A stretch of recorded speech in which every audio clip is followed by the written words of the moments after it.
In this film, we will explain how to perform the initial setup of the suspension on your bike.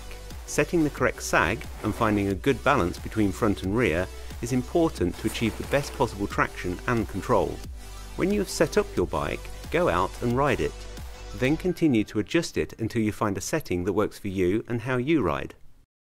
You will find the spring recommendations in the manual.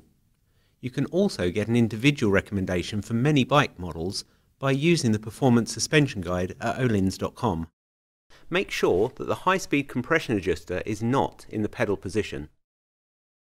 Pump up the fork to the correct pressure for your weight. Don't forget to include the weight of your riding gear too. On the fork, there is an air pressure recommendation table on the lower leg. It is important to pressurize the ramp-up chamber of the fork first to allow you the possibility to adjust the bottom-out support.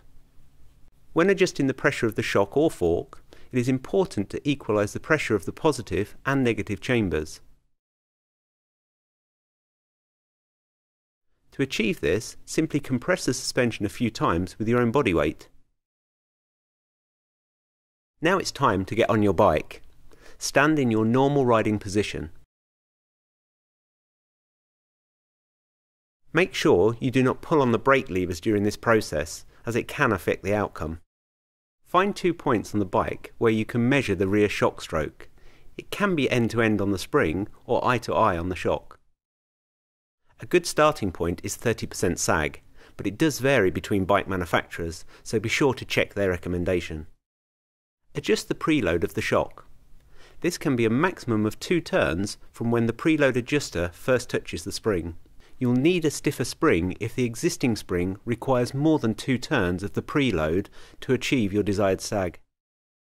Ask a friend to help you remeasure the new distance between the 2 measuring points that you first chose. Now that you've dialed in your base setting, it's time to go out and ride. Take some time to feel how your bike performs.